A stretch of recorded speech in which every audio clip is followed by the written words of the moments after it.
Bachillerato Digital 279. Aquiles Córdoba Mora. Disciplina Ciencias Sociales. Esta guía es para los alumnos de tercer semestre, por la profesora María Guadalupe Flores Asensio. El tema es el maximato. Se le llama maximato al periodo de la historia comprendido de 1928 a 1934. La característica principal que identifica al maximato es la dualidad de poderes representada por el presidente de la República, Álvaro Obregón, y el jefe máximo. ¿A quién se le conoce como jefe máximo? Se le conoce a Plutarco Elías Calles. Plutarco Elías Calles, el 25 de septiembre de 1877, en Guaymas, Sonora. En 1894 se recibió de maestro. Posteriormente, el maximato se identifica en la dualidad de poder representada por el presidente de la República, Álvaro Obregón, y el jefe máximo, conocido como Plutarco Elías Calles. Plutarco Elías Calles gobernó a México de 1924 a 1928. Al término de su mandato presidencial, su influencia en las decisiones de la política del país se siguieron sintiendo. El 4 de marzo de 1929 nacería el Partido Nacional Revolucionario, también conocido como PNR. Claramente, también un partido propuesto por Plutarco Elías Calles.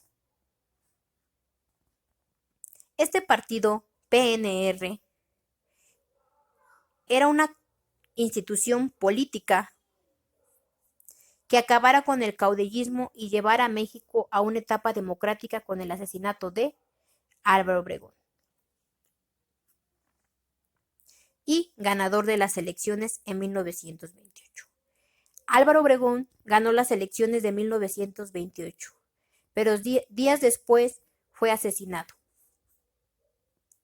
Y con la investidura del presidente interino, Emilio Portes Gil, candidato propuesto por Plutarco Elías Calles, se puede decir que la etapa SIDA. En esta etapa ocurren diversos cambios políticos y confrontaciones que conllevaron a que este periodo de 6 años ocupara la presidencia 3 personas diferentes. Por Emilio Portes Gil, 1890-1978. Pascual Rubio, 1877-1963. Abelardo Rodríguez, 1889-1967. Estos 3 presidentes duraron tan solo Emilio por el asesinato de Obregón en 1928. Estuvo en el poder solo 14 meses, pues el objetivo de su gobierno era la preparación de una nueva elección presidencial. En el ambiente político, Calles organizó la creación del Partido Nacional Revolucionario, PNR, con el objetivo de evitar nuevas insurrecciones ante la transición del gobierno de Portes Gil. Consiguió terminar oficialmente la Guerra Cristera el 21 de junio de 1929, al permitir la reanudación de cultos. Ese mismo año, facultó de autonomía a la Universidad Nacional y en cuestiones internacionales se suspendieron las relaciones diplomáticas con la Unión Soviética, con el pretexto de que los comunistas hacían propaganda en el país. Nuestro siguiente presidente fue Pascual Ortiz Rubio.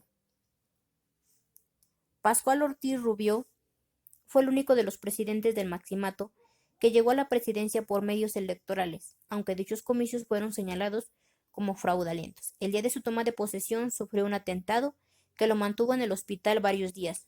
Gobernó únicamente 2 años, 1930 a 1932, durante las cuales fue objeto de burla de la prensa, pues algunos periodistas le llamaban el nopalito. La falta de respeto al presidente también dejaba en evidencia la influencia política de Calles, quien seguía teniendo el control del poder, al grado que en la barda del castillo de Chapultepec, donde vivía Ortiz Rubio, alguien escribió: "Aquí vive el presidente", pero el que manda vive enfrente, haciendo alusión a que Plutarco Elías Calles vivía en la colonia Azures, enfrente del castillo. Durante su breve gobierno ocurrió la Guerra Civil Española, y ante la sorpresa de muchos, el presidente reconoció a la República Española. También se estableció la denominada Doctrina Estrada. También logró la Ley Federal del Trabajo y el Código Penal.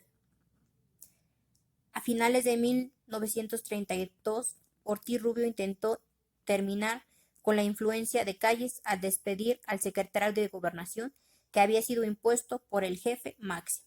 Tales medidas provocó que Calles hiciera renunciar a todo el gabinete presidencial y obligó al presidente a que lo nombrara secretario de Guerra. Posteriormente, Abelardo Rodríguez fue el último presidente del Maximato y gobernó de 1932 a 1934. Fue elegido con un congreso repleto de castillas. Rodríguez llegó en un momento donde había quedado claro quién mandaba en México, pues la renuncia de Ortiz Rubio había dejado más expuesto el poder político del jefe máximo. Ante estas circunstancias, y sabiendo que su periodo duraría solo 2 años, Rodrigo se dedicó a administrar los recursos del país. ¿Cómo es que termina el maximato? El fin del maximato se da por Lázaro Cárdenas, que tomó la presidencia en 1934 y es el primer presidente que dura 6 años, a 1940. Lázaro Cárdenas consiguió que la mayoría de diputados y senadores lo apoyara a él. La influencia de Calles terminó y fue expulsado por Lázaro Cárdenas.